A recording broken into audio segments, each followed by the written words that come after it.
Okay. All right, I'm gonna try this out. Some live coding. So I've been working on this thing called Kirin, and it's for data sets. And I thought I would just give a little bit of a preview of what's going on inside here.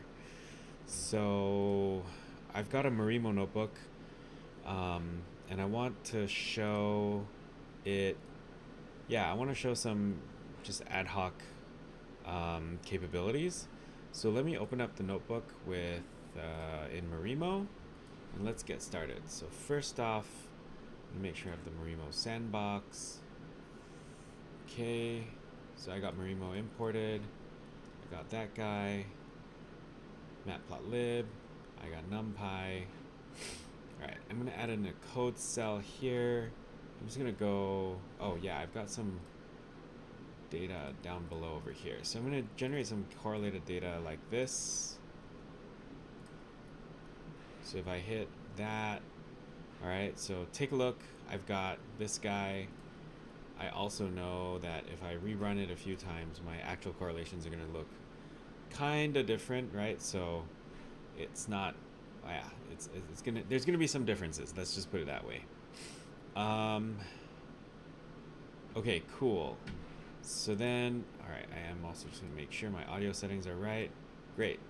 So, this is what I want to showcase with Kirin. So, ignore that stuff down there for a moment. I'm gonna add in a few code cells. To start, I would like to do some dataset versioning, right? So save the data in, that's bad. Yeah, X and Y values to a data frame, and we'll start with that. So I got pandas, got that guy over there. I'm gonna accept it. Actually, do I have pandas? Hold on, just give me a moment. I have polars, not pandas.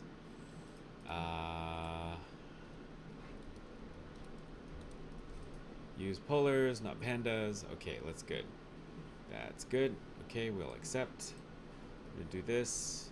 If I run it one more time, then I should see there's the Marimo data frame, X and Y. And then I'm gonna do to CSV.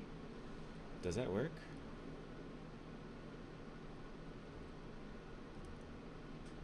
All right, I don't really know the Polars API. df.save data frame to a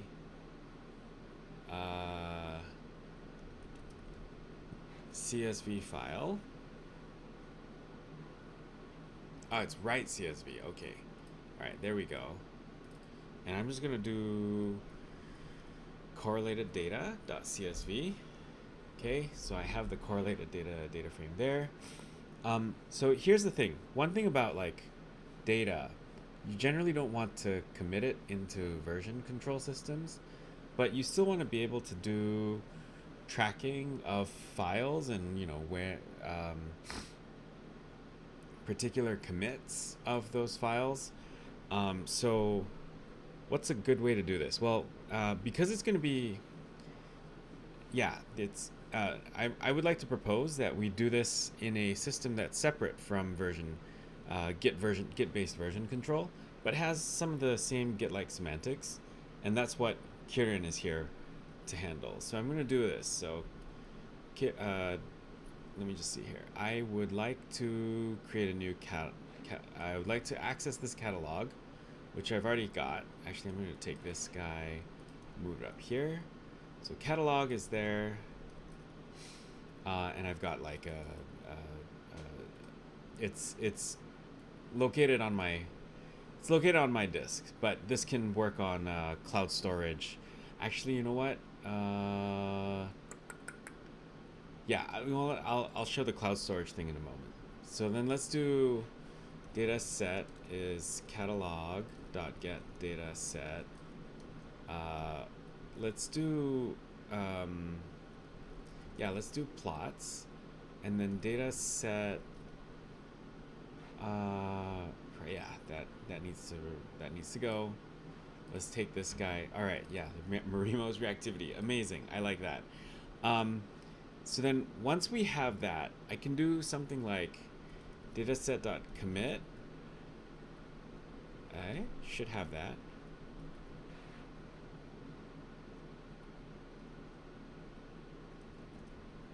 And let me just see here. What's the API? I created this, but sometimes it's a little bit hard to remember. Dataset.commit, and I put a message with add files and remove files and metadata and tags. So I'm going to commit this guy with a message equals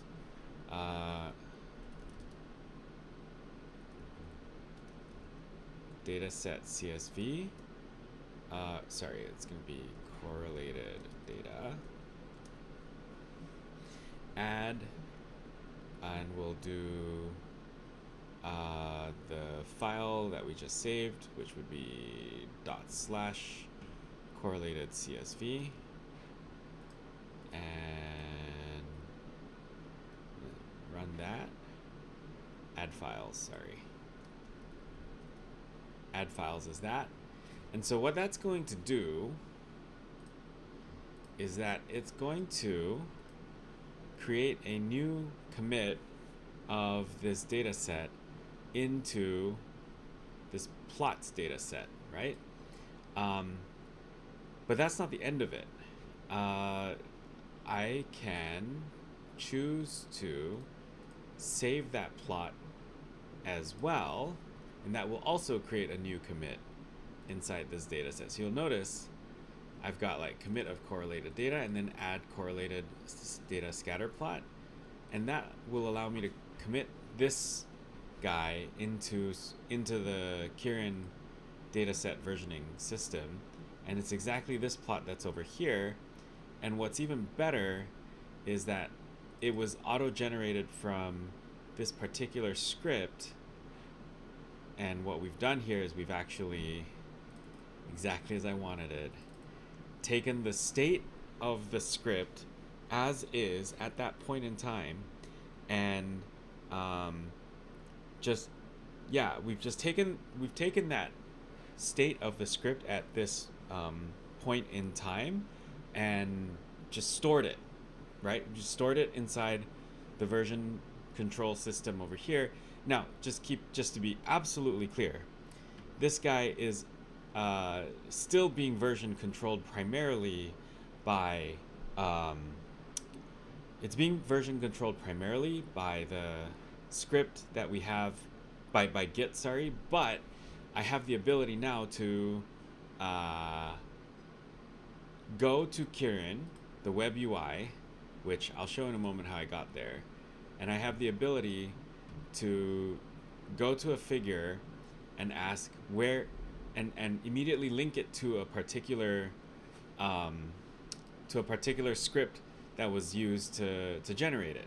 Now, this script is still not the best that it could be because it's not fully reproducible. So add random seed.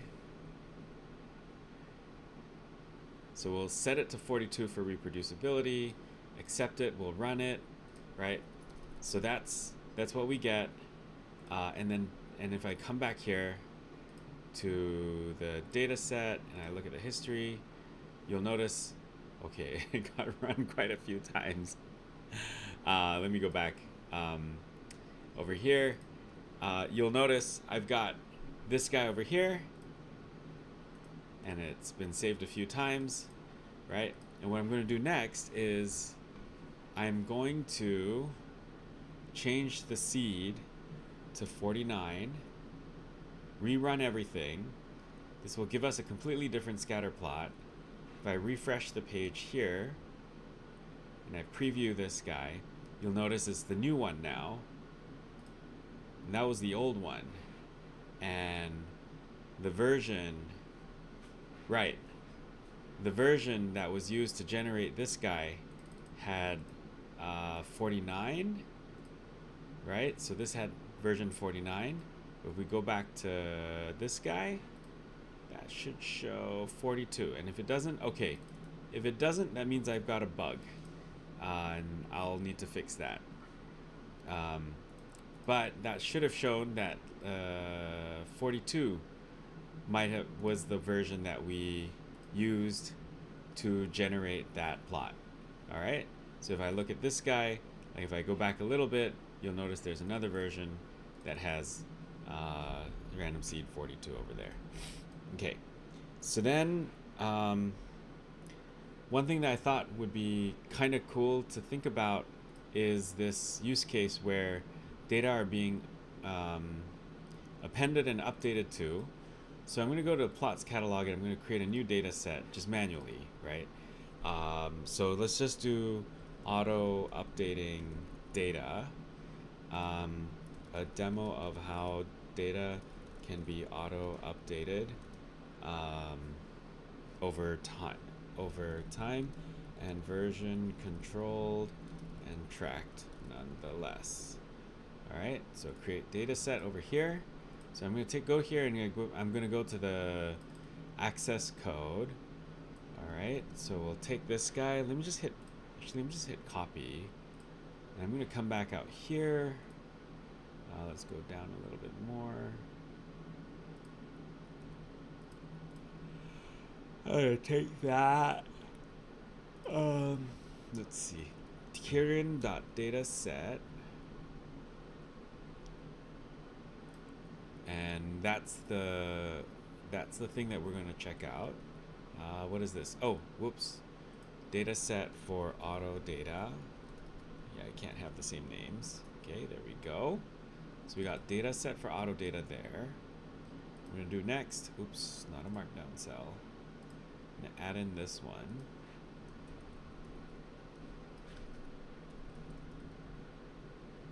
Dataset auto data dot commit. Actually, so let me try this.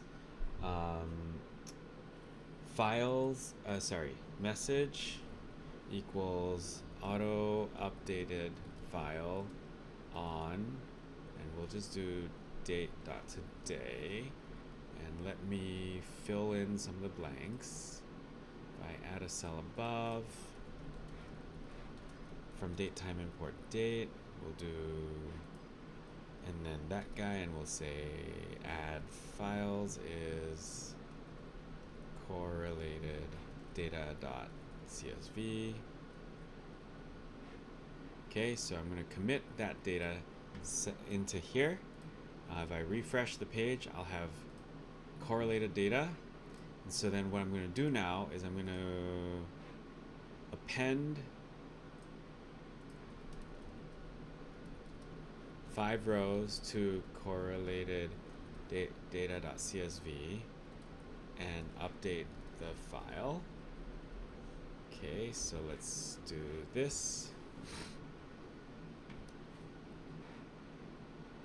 Forgot to mention, just use polars. Actually, just add 5 more rows to the data frame above, to the data frame in this cell, previously defined in this cell. And then save it, overwrite it as correlated data.csv. Okay.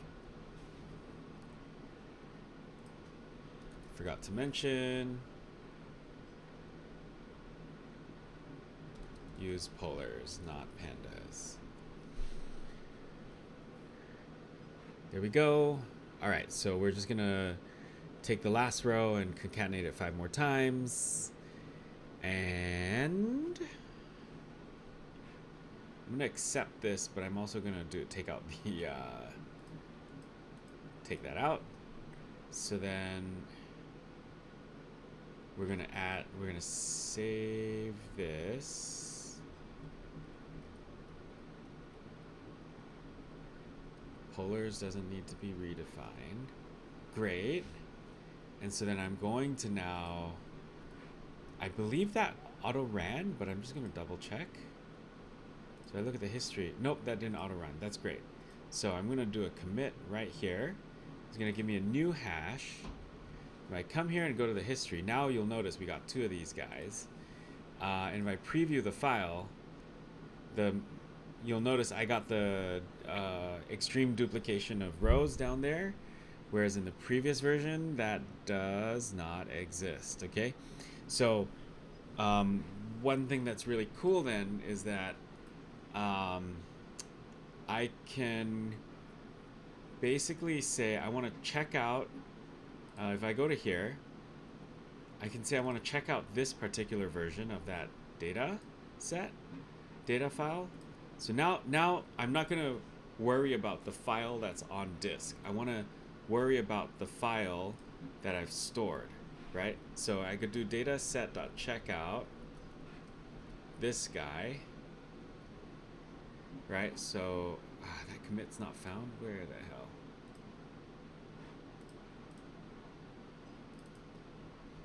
No way, man. That's impossible.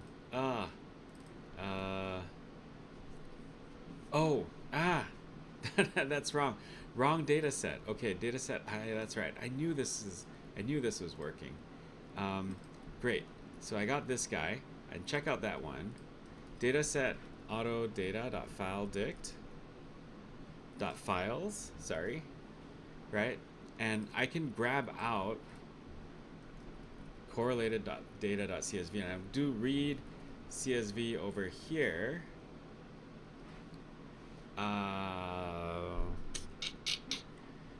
Sorry, with dataset auto data dot what's the API again? I'm kind of forgetting. It's been a while. Let's just say it's been a while. Yeah, that one's a lot. That's right. Dot local files. That's right. Dot local files as dataset auto data files. df3 is pl.read CSV, and we'll paste in dataset auto data files, and we'll access it by correlated data.csv. So it's dictionary like, and df3, if I load it up, will look like this. And if I go to the last page, right. So last page has no duplicated rows of data. However, if I switch to this one, which does have it, notice it's now 11 pages, and I have that duplicated row of data, which then gives me basically the ability to have a continually running, like, updated file set over time, and that file set is the data set, and within there I can have like commits of data files inside there that allow me to keep track and version exactly what I want, and this makes it easier, I would argue, than having to deal with, say, this is just like all around easier, in my opinion, than dealing with file names and metadata on file names. And man, like that's just a pain in the butt. I don't want to deal with that. So let's do one more commit over here, in which we add, I'm just gonna commit it again, and that's no, I'm gonna add it, we'll do those two, and we'll just repeat the last 10 rows, and we'll just say over here that we also have metadata equals a dictionary, where we have like operator, and I'll just put my name. All right, so we'll have that information here. So I'm going to run that cell.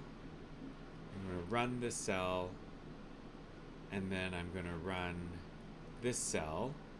All right, so notice this one doesn't have any of those guys.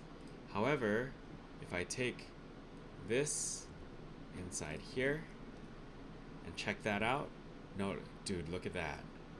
Page 12th page, right? And if I come over here and I refresh the page, right? The history, I've got this guy over here. I can browse the files at that state. The metadata isn't visible here just yet, but I'm going to be updating. Blah! Sorry. I'm going to be updating Kirin to be able to support that and view the metadata on the UI. But man, look at that, right? Like here's the oldest commit, and we don't have that duplicated data. Then we go down, and we have that. And we go down again, and now it's like, oh, it's actually changed. It's even better. It's actually changed. That's nice. I like that. Cool. So, and if I had a more, of course, if I had a more, if I had a much more, what do you call, informative commit message, I would be able to, absolutely would be able to trace back information that is relevant over here.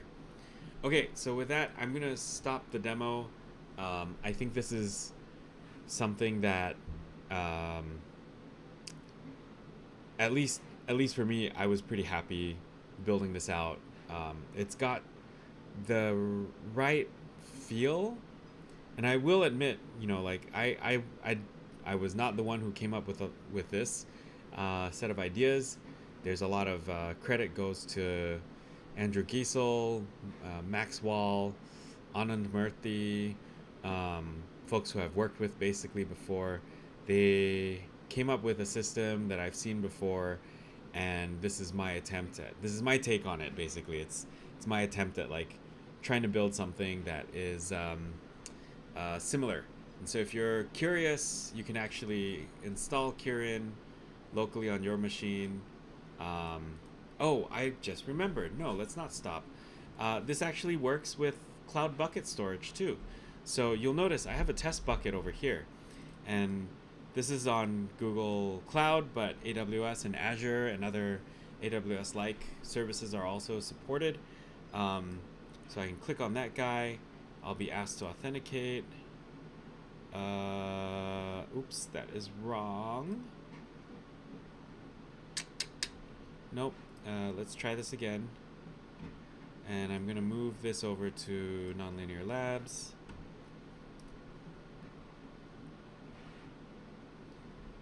And let me try to log in. I need to do this again. Yeah, so my Nonlinear Labs account. There we go. So now I've got like this guy. So this works as well. And if I were to go to a particular data set, you know, I can just access the data set like this. So let's try it inside Kirin, right? So if I could go to here, I'll just add in another notebook that is basically, where are you? Where's the add cell button? Never mind. Does that work? Yep, that works. So I'm going to take this guy.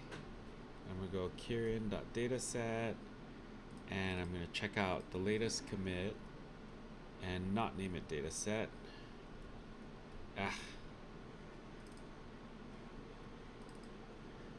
Dataset GCP.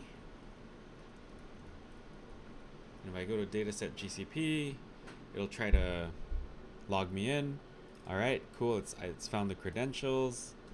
And if I were to come back to here and go, I've got this like dummy text file. What is the preview version? It's a stupid file. It's a stupid file. Yeah, it's just a very stupid file. It's got like a single thing version 1 inside there. So I'm just gonna try to access it, right? So I'm gonna try it and do this guy. So let's take this guy and go with dataset GCP.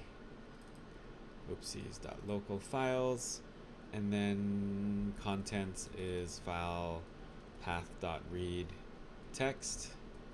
If I remember correctly, that should, that's dot right, we'll do path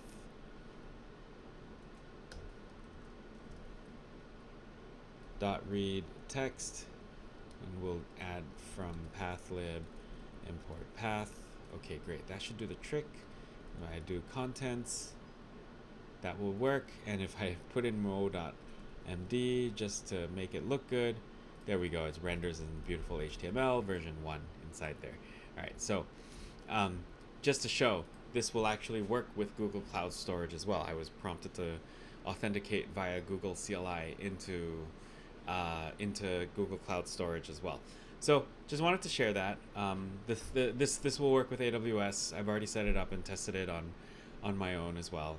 But I just wanted to share some of this stuff out. Just share this video out to maybe give a few ideas, spark some thinking, spark some ideas, whatever. I'm not sure, but wanted to put this out there because I think it's a much nicer way of thinking about data sets than, well, at least for me, it's a more ergonomic way of thinking about data sets.